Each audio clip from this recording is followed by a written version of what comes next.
All right, so you're looking to pour your own concrete slab. Are you doing a DIY? Are you a contractor? Do you have a little experience and you're just trying to figure out how to, put together your own hot tub slab? So that's what we're going to do in this video. I'm going to show you step by step and kind of explain to you what I do.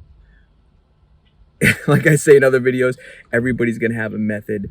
Everybody's going to have their way, but this is just my way. So one of the biggest things that you want to start with is your foundation with what you got there. So in my case, I had nothing there. I had just like grass and stuff. So you're going to take the grass out.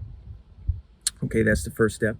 You're going to bring in some base, because now this was a raised hot tub slab. So this was up to the level of the block line is what we're bringing it up to.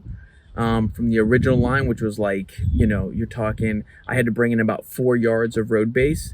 Once you do that, you want it compacted. You want to compact it, and then you want to kind of wet it down. That's what I do. So I'll wet it down. And then you want to do like a monolithic slab is what they call it. So around the edges, you're going to have a footer. Now what this footer is for is you don't want water to come up underneath it and wash out underneath your slab, right? So if you had just a standard 4-inch thick slab, what's going to happen is the water is going to come in, right? And it's going to wash out all that dirt and then eventually crack.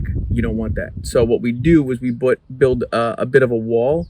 And what I did is I actually stacked 2x4s up. So some people are going to get 2x12s and build it out that way. I just had 2x4s. I reuse them a lot. So I stacked them, screwed them each in, braced everything off. You want to be careful about the bracing actually on this job. So when I was working, I had it kind of blow out a little bit, bow out, and you want to watch for that because you don't want it, the slab to kind of, bow out like that.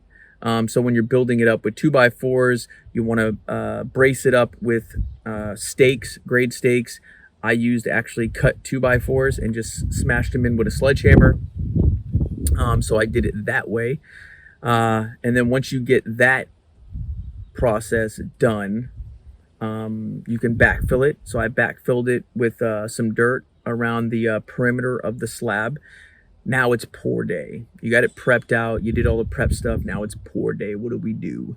All right, so I have my pump guy come in, and we start pouring around the edges. Is the best way to do it, so it doesn't just blow out. You try to just build it about quick. So you start around the edge. Then what you're going to do is then you can start filling in the slab. I also kind of shake the footers a little bit with the shovel. It kind of just brings out any air pockets, and just kind of settles the concrete a bit where you need it around the perimeter.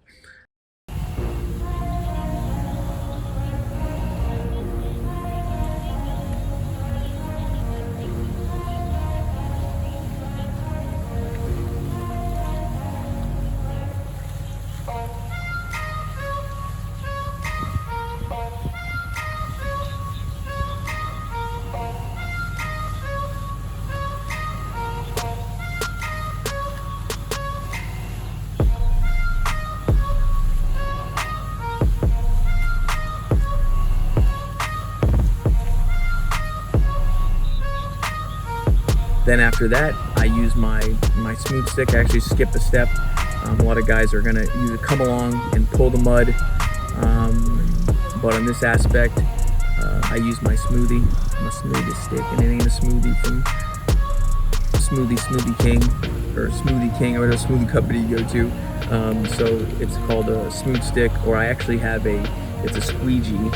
Okay, was what it was, and then you attach a nice straight piece of 1x2, I think it is, or 1x3, and then I use that, and that works really nice. It almost glides across it, so that gets my mud nice and leveled out.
Then after that, you want to go ahead and bull float it.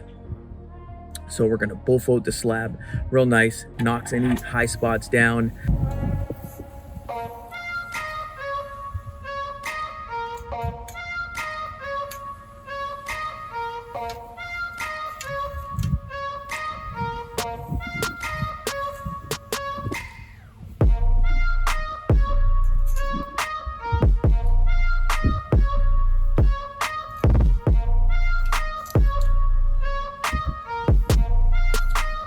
Smooth it out, bull float it. Then it comes to the finishing aspect. What do we do? So we're gonna run an edger around the whole perimeter of it really nice. You're gonna trowel everything real good. And then basically after that, we run a light broom finish and then you're done. So after the broom finish, I'm gonna come back and cut everything, pull all the forms. I'll probably put 2 cuts in it on the slab. I mean, you can get away with a 10 by 12 cut. I try to cut things a little smaller if I can. If it works out right and it looks good, there's no problem with that. And pull all my forms, clean up, and on to the next job. Make sure you guys like and subscribe to the video. I appreciate you watching and tuning in. Also, drop a comment down below. Let me know about a project that you have or any questions you have in the project. Drop down below. I'll answer your questions.